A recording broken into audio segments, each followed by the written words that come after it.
The first thing my brother said to me that night wasn't shouted. It wasn't dramatic. He didn't even raise his voice. He leaned against the kitchen counter, arms crossed, watching me struggle to finish a sentence, and said flat and amused, "You know what the problem is, Ev? You're not broken enough to pity, just enough to be embarrassing." That was the first snap, the quiet one, the kind you don't hear until later. If you've ever had family look at you like you were a mistake they couldn't return, like you were taking up space meant for someone better, take a second to like this video and subscribe. These stories are for people who learned early that love in a family can come with conditions, and that silence is sometimes the only way out. The dishwasher was running behind him, a low mechanical hum, plates rattling softly inside. My hands were damp. I kept wiping them on my sleeves, the cotton already darkened from it. I hated that I did that when I was nervous. I hated that he noticed. My father didn't look at me when Ryan said it. He didn't need to. He was standing by the window phone in his hand, city lights reflecting off the glass like a second skyline. His suit jacket was still on tie, loosened just enough to signal authority without comfort, business casual for destroying someone. Enough, he said, not to Ryan, to me. I tried to speak. The words stacked up wrong, crowded each other. I felt the familiar pressure in my chest, the split-second delay between thought and sound. I hated that delay more than anything. I wasn't... Ryan smiled, not wide, controlled, like he was watching a demonstration go exactly as predicted. My father turned then. Finally. His eyes didn't soften. They narrowed the way they did in board meetings when someone was about to be cut loose. "We've had this conversation," he said. "You don't do well under pressure." That was the second snap, sharper.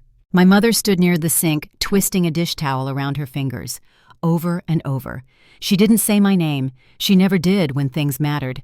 She stared at the counter like the granite might crack if she looked up. I knew what was coming before he said it. I could hear it in the way the room had already decided. "Ryan is moving forward with the Whitman partnership," my father continued. "Public image matters. Investors notice things. Inconsistencies. Weak points. Weak point." That was me. Ryan pushed off the counter and walked closer. Too close. I had to tilt my head back to meet his eyes. "You make people uncomfortable," he said. "It's not your fault, but it is your problem." I swallowed. Hard. "I just need more time," I said. The words came out uneven, clipped at the edges. I can fix." My father cut me off with a raised hand, a gesture I'd seen 1,000 times growing up. Meetings ended with that hand. Careers ended with that hand. "No," he said. "You can't." Silence dropped heavy and complete. Even the dishwasher seemed louder now. "You're not carrying the Moore name into the future," he said. "Not like this." I waited for someone to argue, for my mother to look up, for Ryan to pretend at least to be conflicted. None of them moved. "You have 90 minutes, my father added. "Pack what's yours. Leave your key on the table." That was the third snap, the one that hurt. I don't remember walking upstairs. I remember my hand on the railing. The varnish chipped where I'd chipped it as a kid dragging a suitcase that was too heavy for me back then, too. My room looked smaller than it ever had. The posters were already gone. My mother had taken them down weeks earlier, said it looked more grown. I opened the closet. Jeans, sweaters. The coat I never wore because Ryan said it made me look bulky. My old laptop. A notebook filled with half-finished sketches I'd never shown anyone. I shoved everything into a single suitcase. The zipper caught. I yanked it harder than I meant to. It closed with a sharp rip. Downstairs, Ryan was sitting at the island scrolling through his phone. "Don't forget your charger," he said without looking up. "You're useless without it." I stepped around him. I didn't respond. I was afraid if I did, I'd cry, or worse, beg. My father was already by the door. My key lay on the entry table separated from the rest of the ring like it had been cut out with intent. Outside, the air hit me hard, cold and wet, snow mixed with rain needling my face. I hadn't grabbed my boots, just sneakers, the kind with worn soles. The door closed behind me, not slammed, just closed. That click echoed longer than it should have. I stood there for a second, suitcase handle biting into my palm breath, coming out in short, uneven bursts. The house lights stayed on, warm, bright, untouched. My phone buzzed. Unknown number. I almost didn't answer. My hands were shaking so badly I dropped it once before getting it to my ear. Evelyn, a voice said, thin, steady, familiar in a way that made my chest ache. "It's Grandma Margaret." That was when I broke. I didn't sob. I didn't scream. I just stopped holding myself together. "Listen to me," she said. "You are not staying there tonight." I don't drive to Portland," she cut in. "I've already sent money. Enough for gas and a few nights. I can't keep you here, but I won't let him bury you." I leaned my forehead against the cold metal of the car door. The snow melted into my hair. "He said if I took you in, he'd make sure I didn't," she added quietly. "He still controls too much." I understood then. Not all at once, but enough. "Go," she said. "Go somewhere he can't reach." I didn't look back at the house when I got in the car. I couldn't. As I pulled away, my mother appeared in the front window. Just for a second. Her face pale behind the glass. She didn't wave. She didn't call out. She lifted her hand, then lowered it again, and said to no one, not even herself, "Maybe this will finally be easier." No one applauded when I arrived in Portland. No one even noticed. The bus hissed as it pulled away, exhaust mixing with rain, leaving me standing under a flickering streetlight with one suitcase and a phone at 12%. The station smelled like wet concrete and burnt coffee. It was just after dawn. Gray everywhere, the kind of morning that doesn't promise anything. I liked it immediately. I rented a room from a woman who never learned my last name. Cash only. Mattress on the floor, window that wouldn't close all the way. At night, wind pushed cold air through the gap and made the blinds tap softly against the wall. I let them. The noise kept me from thinking. My first job started 2 days later. Bakery. 5 a.m. shift. I washed my hands until they cracked, pulled loaves out of ovens that burned, my forearms, smiled at customers who never looked past the counter. When they asked my name, I pointed to the tag. Evelyn. Big letters. Clear. I learned to nod instead of speak when the line got long. Afternoons were for the warehouse, folding, sorting, labeling. My hands moved faster than my mouth ever could. No one cared how I spoke as long as I hit my numbers. At night, I lay on the mattress and stared at the ceiling. I counted breaths. I counted cracks. I counted how many hours I'd managed to stay upright. The first envelope from Grandma Margaret arrived on a Tuesday. No return address. Plain white. Inside, $300 folded once and a note written in her slanted handwriting. "You don't owe anyone an explanation. Keep going." I taped it above the mattress. That money paid for speech therapy at a community clinic downtown. The building smelled like disinfectant and old carpet. Graduate students with kind eyes sat across from me twice a week while I forced my tongue to obey. We practiced pressure, pauses, breath before sound. Some days I left shaking, some days I left angry. But slowly the delay shortened. The jam inside my chest loosened. By the end of the first year, people stopped finishing my sentences for me. That was the first real win. I bought a secondhand laptop with a cracked corner and started taking online classes after midnight. Design, pattern drafting, fabric sourcing. I balanced the computer on a milk crate because the desk wobbled. The videos froze if I ran the microwave at the same time. My sketches were terrible. Heavy lines, uneven proportions. I kept them anyway. I needed proof that I was improving even if no one else ever saw it. I learned to work tired. That became my advantage. Years passed like that. Quiet, relentless, invisible. Ryan never called. My parents never wrote. The Moore name faded into something abstract, like a brand I used to recognize but couldn't place anymore. In my 4th year, Grandma Margaret's handwriting grew shakier, the envelopes thinner, the notes shorter. Still here, still proud. I kept every one. I opened a small online shop under a name that had nothing to do with mine. No face, no story, just product photos taken against a blank wall. Simple pieces, clean lines, clothes designed for people who didn't want to be noticed but wanted to feel right inside their skin. The first sale came at 2 a.m, $48. I stared at the notification until my eyes burned. The The second sale came 3 days later, then nothing for weeks. I didn't tell anyone. There was no one to tell. By year 6, I quit the warehouse. By year 7, I left the bakery. I took on freelance alterations to fill the gaps. Hemming pants, resizing dresses for women who talked to me like I was furniture. I let them. Their money spent the same. I reinvested everything. New machine, better fabric, a real work table that didn't wobble. An angel investor found me through the shop. Coffee meeting. 1 hour. He asked about margins, sourcing, scalability. He didn't ask about my family. He wrote a check that made my hands go numb. That night, I sat on the floor of my studio apartment and cried into my sleeve until my throat hurt. No one saw that either. By the time the business had a name worth protecting, I had learned how to disappear inside success. I didn't attend panels. I didn't give interviews. I let the numbers speak. They spoke fluently. When I turned 32, Grandma Margaret sent a longer letter. "When you decide to go back," she wrote, "tell me first. I want to be awake for it." I folded that one carefully, put it in a fireproof box with the first $300 she ever sent. Early one April morning, after a 14-hour day and too much cold coffee, I came home to an envelope on my doormat. Cream-colored, heavy paper, gold edging. I knew before I picked it up. Inside, an engagement announcement. Ryan Moore, Claire Whitman, San Francisco. Black tie, no note, no message. Just an RSVP card addressed to a planner I'd never heard of. 12 years of silence reduced to cardstock. I stood in my dark hallway and let the weight of it settle. I didn't feel angry. I didn't feel afraid. I felt ready. I booked the flight that night, paid extra for the seat with more legroom. I packed slowly, carefully.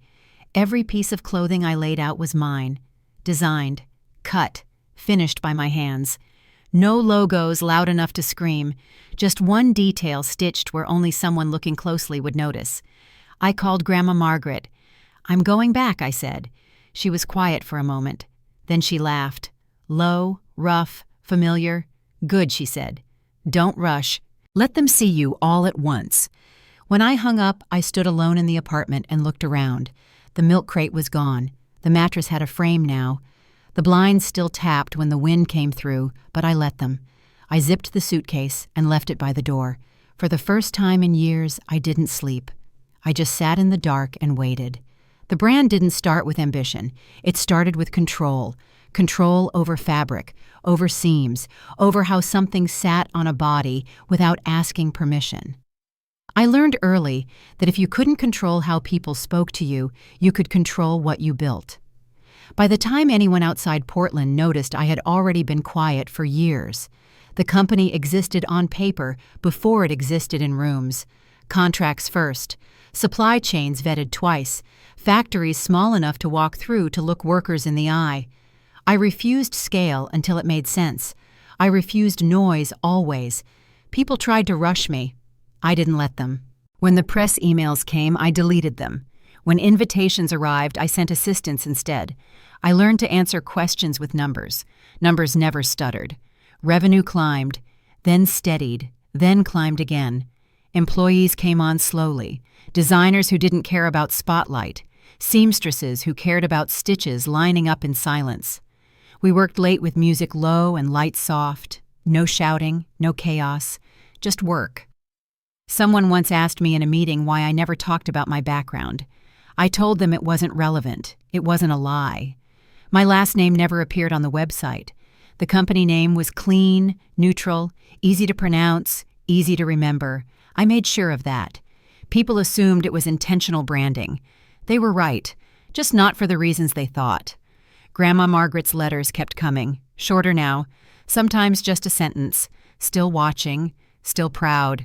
I read them before bed, every time. One morning, my assistant left an envelope on my desk without comment.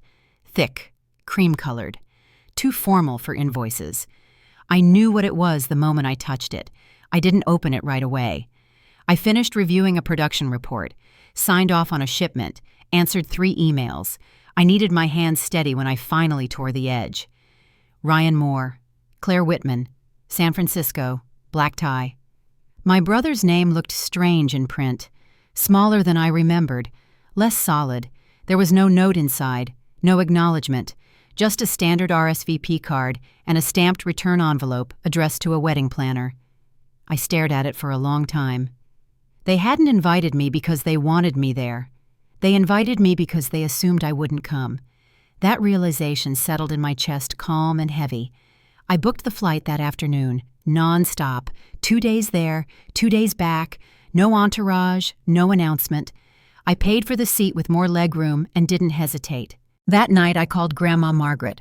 I got something in the mail, I said. She didn't ask what. She never did when she already knew. You going? She asked. Yes. A pause.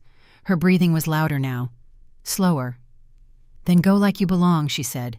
Not like you're asking. I smiled to myself after we hung up. She always knew.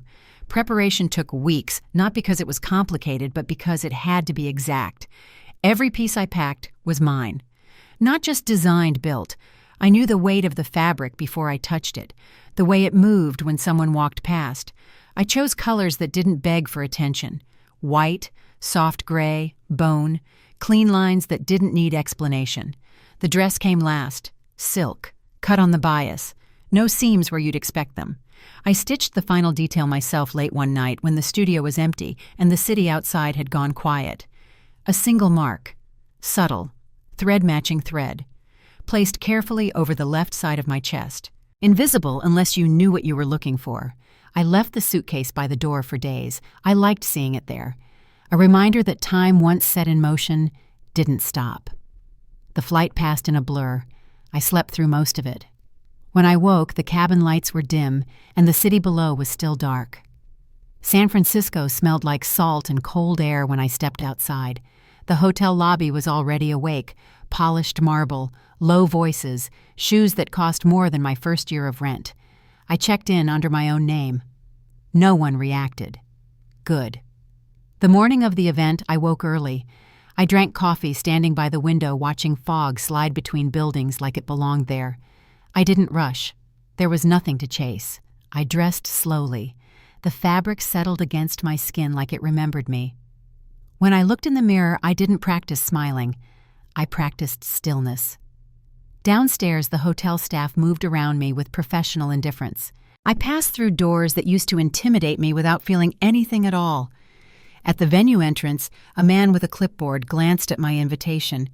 He looked up, then down again, then stepped aside. Right this way, he said. Inside, the room glowed. Soft lighting, flowers arranged to look effortless.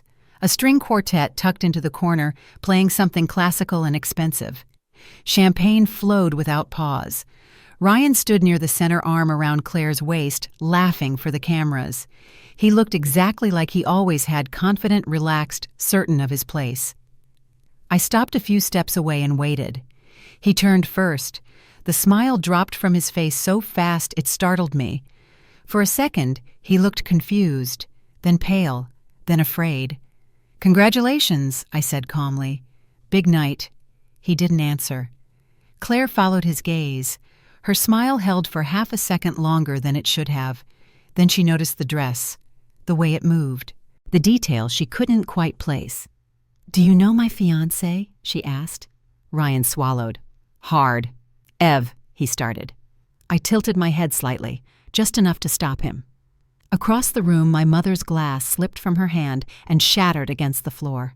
The sound cut through the music. Heads turned. Conversations died. My father stood frozen beside her, eyes locked on me like he was seeing a ghost that refused to disappear. No one said my name. Not yet. I stood there silent and let the room adjust. Because the thing about erasing someone is this. If you don't finish the job, they come back different. And this time, they weren't invisible. Silence doesn't arrive all at once. It spreads. It started near the shattered glass at my mother's feet. Conversations thinned. Laughter lost its rhythm. The quartet kept playing, unaware that the room had shifted around them. Ryan still hadn't moved. His hand hovered in the air, where it had been resting on Claire's waist, fingers curled like he'd forgotten what they were for. His eyes stayed on my face, searching for something, anger maybe, or weakness. He found neither.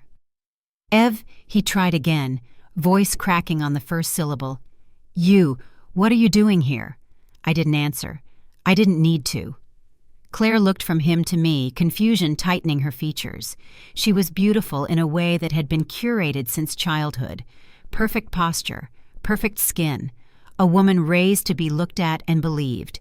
Her gaze dropped again to the dress. She leaned in slightly close enough that only I could hear her. Who made that I met her eyes? I did. Something flickered across her face, interest sharpened by calculation. Behind her, my father took one step forward and stopped like he'd hit a glass wall. He looked older than I remembered, smaller. His mouth opened, then closed. "Evelyn," he said finally. He spoke my name like it was a liability. "This isn't appropriate." That almost made me smile. Before I could respond, a man detached himself from a cluster near the bar and walked toward us. Tall, silver-haired. His suit fit too well to be rented. His eyes didn't waste time. Douglas Whitman, Claire's father. He didn't look at Ryan. He didn't look at my parents. His attention fixed on the left side of my chest where the stitching caught the light for half a second. He frowned. Then recognition landed. "Excuse me," he said more to the air than to anyone in particular. "Who are you?" I let the silence stretch. Just long enough. "Evelyn Moore," I said. The name rippled outward, quietly, unevenly, like a stone dropped into still water. Douglas Whitman's expression changed again. He looked at my father now, slowly, deliberately. "More," he repeated, as in nothing. My father cut in sharply. "She's not involved in the company." Douglas didn't break eye contact with him. "That's interesting," he said, "because that mark on her dress says otherwise." Claire turned sharply. "Dad!" He held up a hand already pulling his phone from his pocket. He typed quickly, eyes narrowing as results loaded. I watched Claire's face as she leaned in to see the screen. The color drained from it. She stepped back, one hand going to her mouth. Her eyes flicked up to me, then back down again, scrolling faster now. "No," she whispered. "No, that doesn't—" Douglas finished for her. "Exist." He let out a breath, short, controlled. "It exists." Ryan finally found his voice. "This is ridiculous," he said. "Too loud. She's exaggerating. She always—" "Stop," Claire snapped. That word cut deeper than anything I could have said. She stared at the phone like it had betrayed her. Her fingers trembled slightly as she turned the screen toward her father. Numbers, articles, photographs. The room hadn't heard yet, but it was about to. My phone buzzed once in my hand. "Daniel Price, check your email. Now." I didn't move, didn't open it. I already knew what he'd sent. Claire's breathing had gone shallow. "Dad," she said quietly. "Her company, I know," Douglas said. "I see it." My mother made a small sound behind me. Not a sob. Something worse. Confusion edged with regret. My father looked at me then. Really looked. How he asked. After all this time, how that question broke something in him. Not me. I turned slightly, angling my body so he was no longer directly in front of me. "I'm going to get some air," Claire said suddenly. She didn't wait for permission. She walked away quickly, heels sharp against marble, disappearing toward the private corridor near the elevators. People watched her go without understanding why. Yet. Ryan took a step after her. Douglas Whitman stopped him with a hand on his chest. "Stay," he said. It wasn't loud. It didn't need to be. Ryan froze. I followed Claire at a distance, not rushing, not hiding. The hallway outside the restrooms was cool and quiet, lit by soft sconces that made everything look expensive and unreal. Claire stood near the sinks, staring at her reflection like it had lied to her. She didn't notice me until I spoke. "You should sit down," I said. She turned sharply. Why didn't anyone tell me you existed?" I leaned against the wall, crossed my arms. "Because it was easier to pretend I didn't." Her laugh came out wrong. "My father has been trying to acquire your company for 2 years, she said. Or crush it, depending on the quarter." I said nothing. Her phone buzzed again. Another notification. She opened it. Audio file, PDF. She pressed play. My father's voice filled the tiled room. Younger, certain, cruel in a way that didn't bother to hide. She doesn't represent what we're building. It's better if she's gone. Claire's hand flew to her mouth. The file ended. The silence that followed was complete. She looked at me like she was seeing something dangerous. They told me he was an only child. I know. Her eyes filled not with tears, but with fury. My entire engagement is built on a lie. That's one way to put it. She closed her eyes. When she opened them again, something had settled. What happens now? She asked. I pushed off the wall. That depends on you. I walked past her as the elevator doors opened. I didn't look back. Downstairs, the room was louder now, tighter. People were whispering. Douglas Whitman stood near the bar phone, pressed to his ear, face carved from stone. My father was arguing with someone I didn't recognize. My mother stood alone, hands clasped so tightly her knuckles had gone white. Ryan saw me and rushed forward. Evelyn, wait. I stopped. He skidded to a halt, breath uneven. You don't have to do this, he said. We can talk. We're family. I looked at him for a long moment. Then I said, You made that decision a long time ago, and I walked away. Behind me, the music kept playing. Above me, a door closed softly on the 15th floor. The room had gone quiet. It just didn't know it yet. By Monday morning, the room had learned what silence meant. At 8:47 a.m., Douglas Whitman walked into a glass-walled conference room overlooking the bay and did not sit down. His legal team did. His publicist did. He remained standing, jacket-buttoned, hands flat on the table like he was steadying something already moving. We're done, he said, effective immediately. At 9:02, the press release went live. Whitman Group was terminating all strategic discussions and exploratory investments with More Apparel due to previously undisclosed governance risks. The language was polite, surgical, final. At 9:11, More Apparel stock dipped 5 points. At 9:19, it dropped 12 more. By 9:36, trading was halted for unusual volatility. Phones rang. Assistants whispered. Analysts refreshed dashboards with the same stunned rhythm. Someone leaked the phrase family risk to a reporter who knew exactly how to use it. By 10:05, the banks called in their covenants. They always do. Lines of credit froze. Suppliers paused shipments mid-route. 3 factories stopped their machines at the end of the current seam and did not restart them. Workers were told to clock out and wait for instructions that never came. By lunchtime, the word investigation had appeared in 3 headlines. I watched none of it in real time. I was on a flight back to Portland's seat, by the window headphones on, eyes closed. The engine noise was constant and kind, the kind of sound that lets your body rest while your mind keeps score. My phone stayed face down. I knew what would be there. Ryan didn't make it onto his honeymoon flight. At the private terminal, bags already loaded, passport in hand, he laughed when Claire didn't show up at first. Checked his watch, smoothed his jacket. She arrived 10 minutes later in sunglasses and a trench coat. No ring. I'm not going, she said. He smiled like she was joking. Claire, come on. Whatever she said. She didn't say anything. Claire replied. Her voice was flat, calm in a way that left no room. She showed me. He reached for her. She stepped back. My father just pulled 9 figures because of your family, she continued. Your lies, your omissions, your silence. It's being handled, Ryan said quickly. Too quickly. My dad. Your father recorded himself erasing his own daughter, she said. That's not something you handle. That's something you live with. She placed the ring in his hand like an object she'd borrowed and no longer wanted. Then she turned and walked away. The jet took off without him. Back in Salt Lake City, the Moore house became loud. Not the controlled noise of parties or meetings, the wild cracking kind. Papers slapped against marble countertops. Voices rose and fell sharp and desperate. My mother screamed first. You told me it was done, she said, hurling a stack of printed statements across the room. You told me no one would ever know. My father didn't answer.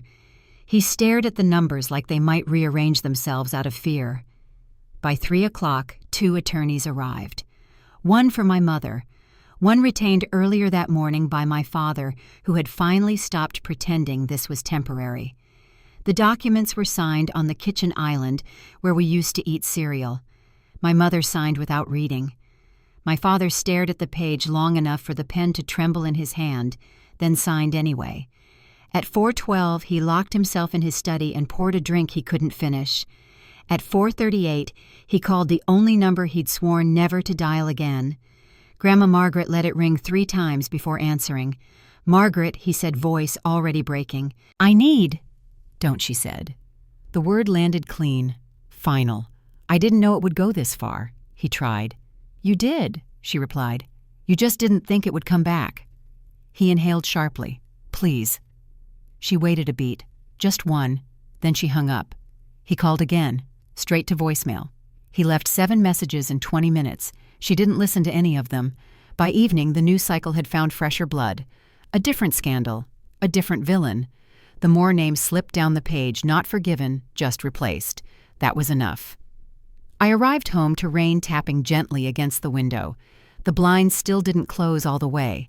I let the sound fill the room. There were messages on my phone, missed calls, emails flagged urgent. I archived them all without opening a single one. The only number I dialed was Grandma Margaret's. She picked up on the second ring. "It's done," I said.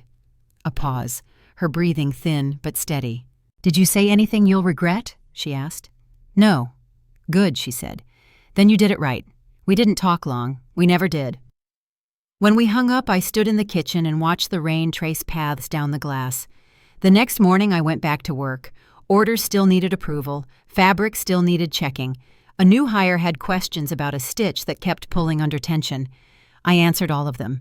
Life doesn't stop for collapses. It just steps around them. Weeks later, a reporter emailed asking for comment. I replied with one sentence. "I have no involvement with Moore Apparel and wish their employees well." That was it. No interviews, no statements, no victory lap. Because the thing about erasure is this: when it's done to you, it hurts. When it's self-inflicted, it's permanent. I never returned to Salt Lake City. I never corrected anyone who said my parents had only one child. And when people asked me how it felt to finally be seen, I gave them the truth they didn't expect. "I wasn't trying to be seen," I said. "I was trying to be finished. Nothing collapses quietly. But you don't have to be there when it falls.